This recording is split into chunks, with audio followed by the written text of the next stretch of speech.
I was presiding over a wedding ceremony yesterday. It wasn't a nuptial mass, it was just the ceremony part, which is perfectly legitimate. A lot of people opt for that. And there's some practical reasons. Usually when you have a mixed marriage, you don't want to have half of the guests not be able to receive communion. So you'll have the Protestant and the Catholic family coming together, and sometimes just having a ceremony, a wedding ceremony, makes it best. And so that's what we had yesterday. It was a beautiful wedding. They went way out of their way, and they were an older couple, and they were very deeply in love with each other. And amidst all this love, amidst all this kindness, amidst all this giving, there was an attractive young lady dressed to the nines in pew number 9 over there at the end, spending about 40 minutes on her iPhone. Continuously. She was addicted to it. Couldn't put it down. Now am I going after this young lady? No. Why do I raise it? Well, let me tell you another quick story to put it together. Friday evening, we had our first rite of adoration here in our gorgeous church. And I mean gorgeous church. The altar had 10 candles on it, all in these large red containers. And all the candles were lit in the church, and the lights were lowered, and the monstrance was on the altar. And there was the incense, gobs of it. I mean, if you're going to go smoke, go big, okay? So gobs of incense going up into the rafters. You got to let the world know you're Catholic, okay? And there was Jesus the Christ in the monstrance. And there were the people of God during a holy hour, visiting with Christ in the box, telling him they were sorry, and being completely and forever forgiven. And then there was a moment yesterday morning where a beautiful family, actually friends of mine, were at Resurrection Cemetery, saying goodbye to Mom and Dad, who were being interned together, in the same position where they faced God when they got married. The bride on this side, the groom on the groom's side. Why have I told you these 3 stories? 3 very different stories. 3 stories manifesting our faith. A voice crying out in the wilderness, I'm here. Come to me. Be amidst my sacraments. Come to my home. Receive my body and blood, soul and divinity. Receive my forgiveness. Come to me at the end of your life. Join with each other through me at the beginning of your marriage. And sometimes ignore me. Ignore me. A voice crying out in the wilderness. In our world today, where 15-year-olds do things that we can't imagine possible at Oxford High School. A voice crying out in the wilderness, forgive them, Father, for they know not what they do. A world where it's, give me everything. He who has the most toys wins. He who knows the most immediately wins. He who commands others mercilessly wins. He who dominates wins. The voice crying out to the wilderness. And then we see the promise of the Christ in Advent. The welcoming of Christ in Advent. The effort of Christ in Advent. The invitation of the Christ in Advent.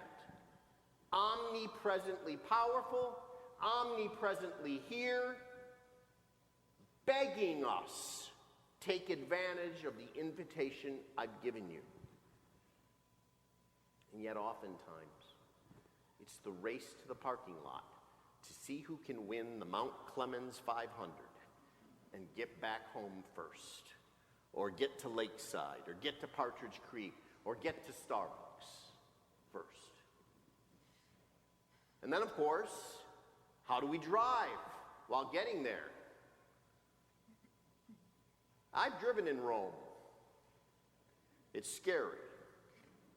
I've driven in Baghdad. It's terrifying. I've driven in Macomb County. Make sure you have no mortal sin on your soul. And once in a while, the person in the car next to you, even if you're wearing a Roman collar, this happened the other day, decides to give you a salute to tell you how much they like you. Or maybe they know you're a retired senior officer and they're rendering military honors. I don't know. We tear each other down often. We do it at home, where instead of being best friends, lovers, boyfriend, girlfriend, husband and wives go at each other again and again, the vicious circle. Brothers and sisters holding grudges from 30 years ago, not knowing why they're fighting with each other anymore. Sons and daughters looking at their parents with contempt and disrespect and open and obvious disobedience. And sometimes parental units not listening to a voice crying out in the wilderness, and instead giving the child a gift that shouldn't have been given. Our world is troubled. Our world is hurting. Our world is selfish. Our world is unkind inherently. But you and I, as Catholic Christians, have a solution. As a parent, you have a duty to tell your children to come to Mass, to carry out the promise you made to God when you had them baptized, and to raise them in the faith. There's no excuse. Grandparents have an obligation to tell their children to tell their children. Godparents who were at the baptism have an obligation to realize their title is not honorary and God will hold them to their promise. We have to take our faith seriously. We have to come home. Now, all of you guys are home. You get it. I'm preaching to the choir. By the way, very nice choir uniforms. But you have to tell those who aren't here. You have to spread the word to your friends. In this world of mischief, anger, selfishness, mercilessness, absence of compassion and empathy, we need to come home to Christ. We need to follow him, take his example, and share him. The final exam for getting into heaven, as I've told you before, and you'll be sick of hearing it from me by the time they fire me or boot me out of here. I was hungry. Did you feed me? I was naked. Did you clothe me? I was a foreigner. Did you welcome me? I was in prison. Did you visit me? That which you did to the least of my brothers and sisters, you do to me. John the Baptist, the greatest of all prophets, Jesus said that, not just me, was out in the middle of nowhere, And all he's doing is saying, I'm waiting for the one. I'm waiting for he who has all the answers. Well, he who has all the answers came. And what was our answer to him? We tortured him, we spat on him, we scourged him, and we nailed him to a cross. And then he said, Father, forgive them, for they know not what they do. And then he rose from the dead for us, so we could rise from the dead and be with him again. Take Advent seriously. You wouldn't have believed how fantastic this church was Friday night. 50 people got to see it. I've got 4,000 families. 50 people got to see it. Wednesday is the feast of the Immaculate Conception. 3 masses are offered. 0 excuse not to be here. Come and honor Mary. She who was immaculately conceived. Why was she immaculately conceived? So that she could be the tabernacle to the perfect one, the divine one, her Son, Jesus the Christ, the Son of the living God, the second person of the Trinity, God himself. It's kind of a serious homily today, because the second Sunday of Advent is a serious day. It's a day of reflection. How we doing? It's a day of anticipation. He's getting closer. It's a day of welcoming. He's almost here. We have to prepare. It's a day of urgency. Is my soul ready for him? Well, I leave you with a question. Are you ready? So I invite you. We have made all these liturgical possibilities open for you. We do it for the sake of your souls. Take advantage of them. Next Friday night, be here for Eucharistic adoration and confession and see the beauty of the church going back in a tradition over 2,000 years doing the exact same thing. And you get the extra added benefit of a real professional will be doing it next Friday, my associate, Father Christopher Muir. You got the amateur this weekend if you had come. Thankfully, only 50 people were exposed. So I just encourage you, take advantage of these wonderful moments.